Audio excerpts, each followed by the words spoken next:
Listen to this story and tell me if it sounds a little off. 341 pages of amendments unveiled 3 a.m. just before the cap-and-trade bill was debated on the House floor. 3 a.m. in the morning, 341 pages go in, almost overwhelming the system, making it so it doesn't work right. Well, stuffed inside that bill was an amendment making $3.5 billion in your money available for lending for renewable energy in Ohio and some other Midwestern states. You can thank Democratic Representative Marcy Kaptur of Ohio. She's a member of the powerful House Appropriations Committee and the House Budget Committee. Originally, she was undecided, but after her amendment snuck in, she joined a minority of Midwestern and Southern Democrats to vote for the bill. She's obviously proud of it. In her congressional website, it says, quote, "The Great Lakes states would benefit from the creation of new regional power marketing authority thanks to the key amendment that Congresswoman Marcy Kaptur succeeded in placing in the climate change legislation that the House of Representatives passed on Friday, blah-de-blah-de-blah-de." The Kaptur amendment included in the manager's amendment of H.R. 2484 authorizes the Secretary of Energy to authorize a power marketing authority with $3.26 billion in additional lending authority. I'm pretty sure that's the definition of tit for tat, but I'm not sure. Tom Borelli is here. He's a senior fellow for the National Center for Public and Policy Research. And David Kreutzer, he is senior policy analyst for the Heritage Foundation, are here. Let me, Tom, let me, or David, actually, let me start with you. Okay. This deal, I mean, she is proud that she brought home the bacon. How much bacon is in this thing? This is amazing. It's all bacon. It's mostly, I mean, they've given away most of the tax revenue. I tell you, the bill, the provisions, the economics were fundamentally rotten, and this is just putting hot sauce on it. They're hoping they're going to distract you from the lost jobs. And so they're giving stuff to some of these representatives so they can point and say, look, I have this lending authority that's creating a windmill factory or whatever, but they're ignoring twice as many jobs that are being lost elsewhere. Tom, so that's all we have. We're giving cover for people. It's hard to go back and say, hey, look, I voted for a bill that's going to cost millions of jobs in the American economy, that's going to reduce income, that's going to raise energy prices 50 to 90%. So instead, you get something to distract them. You say, look, I have this bill that's going to lend some money. It's going to create the Hurricane Center or whatever. So that's all it is. It's window dressing to distract us from the fundamentals. This is, can I tell you something? I think this is money laundering. It's money laundering. They're basically auctioning off the United States, our budget.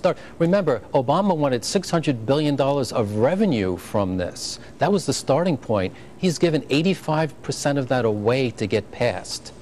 And these earmarks are a very small part. The big enchilada, a lot of the money is going to the corporations through the carbon credits. That's how they're able to buy votes. So they're buying votes through members, they're buying votes through corporations.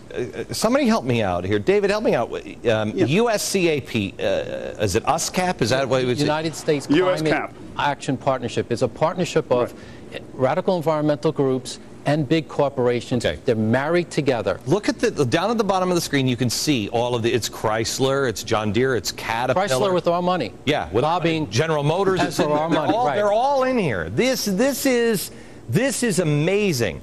And what is happening here? And David, I'd love to hear your thoughts. The American people are supporting the poorest of the poor and the richest of the richest, and we're getting hammered in between. The middle class means nothing to this government. We're getting hammered hard. What's really, it's almost funny. These companies, when the original bill came out, it had 100% auction of the allowances. And what that meant was they weren't going to get any of the gravy. All of a sudden, they weren't interested in supposedly saving the environment. It was only after they hammered and hammered and hammered in backroom deals and so on that they were able to get their share of this 85% that's being given away, that all of a sudden now they're environmentalists again. See, this is a big giveaway.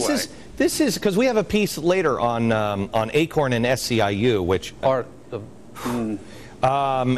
and you wouldn't believe how much money. I mean, they had volunteers like crazy going out and campaigning. This is later campaign cash, isn't it? Yes. This is taking my tax dollars and funding their campaigns. Right. And this is the tip of the iceberg. You have the coordination of the activist groups and the corporations. They own the infrastructure of the left. They own the media. They own the nonprofit foundations, the Fords, the Pew Foundation, all that money. And now they're after corporations. Corporations are the last link in the chain. This is the battle of our lifetime. It's time for the people to go after them. They're turning the corporations into dependents as well as the people on welfare. Yeah, well, they're afraid. A lot of them are afraid. Tell me what is it? Ceres.org? Ceres. What is this? CERES.org. What is that? It's a nonprofit group, and it's made of union pension funds, environmental activist groups, and they go in and they lobby the corporations. Basically, they lobby with the stick. You can join our agenda, and we won't go to your shareholder meetings and give you heartache, or you can join with us. We'll give you a way to make money and be loved by everybody. And so they're being hijacked. And David, help me out on this. Yesterday, I talked about location-efficient loans. I've never even heard of location-efficient. What is that?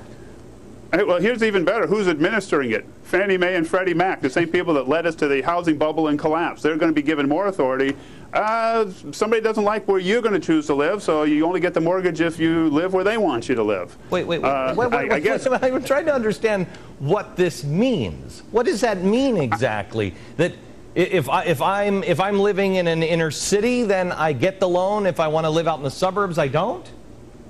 I don't know. Maybe if you live near the highway interchange, you get it, or you don't. If you live near a metro stop, I don't know what energy efficient location would be. It's all a planned society, but the key was capturing the corporation. Once you get that money, power, and influence, it's game over public policy-wise. That's why it's Independence Week, 4th of July. It's time for Americans to recognize and stand up. We don't have necessarily the money that they have and the influence, the special interests, but it's time for people to wake up, pressure those corporations. What are they going to? I ask this of everybody. I have to tell you, this is what I'm going to spend my vacation on. I'm going to be thinking, what is it that people do? They are connecting with each other. They are standing up. They're making phone calls. What is it they're supposed to do, Tom? Well, we've got to go to their congressional offices. We cannot allow this cap-and-trade bill to pass. End of story. Okay. This is the battle of our lifetime, 4th of July. This is our revolution, a peaceful one. Let's go to their offices. Okay. We can't allow them to win. All right. Tom, Dave, thank you very much. I appreciate it. Okay. Thanks for having me.